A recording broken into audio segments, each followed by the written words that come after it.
Usai menjalani sidang selama 7 hari, akhirnya Hakim Tunggal Pra-Peradilan Polda Aceh oleh eks-kombatan Gerakan Aceh Merdeka Wilayah Timur Aceh yang tergabung di Koperasi Produsen Sinar Maju akhirnya berakhir.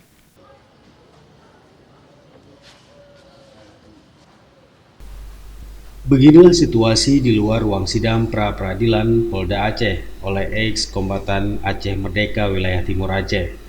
Terlihat puluhan eks-kombatan dan eks-inong balai wilayah timur tersebut memadati ruang tunggu sidang Pengadilan Negeri di Aceh Timur. Pada sidang terakhir Selasa 23 November 2020, Hakim Tunggal Zaki Anwar SH terlihat fokus membacakan surat putusan Hakim Tunggal pra-peradilan di hadapan kedua belah pihak.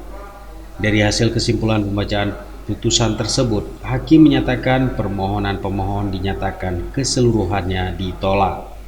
Hal itu membuat para eks-kombatan GAM kecewa, namun kekecewaan mereka akan diperjuangkan kembali oleh tim penasehat dari koperasi tersebut.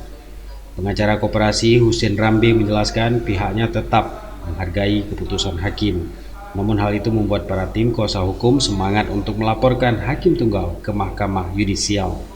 Ya, pada hari ini kita sudah sama-sama mendengarkan putusan dari Hakim Tunggal. Ya, pada intinya kita menghargai putusan yang telah diberikan. Namun terhadap seluruh pertimbangan-pertimbangan yang kita anggap tidak dimuat di dalam pertimbangan hukum, maka kita akan lakukan langkah-langkah yang ditentukan dalam undang-undang. Termasuk mengajukan KAI, Pak? Ya, nanti apabila kita lihat dalam putusan tersebut banyak fakta hukum yang tidak dimuat, maka kita akan laporkan ke KAI.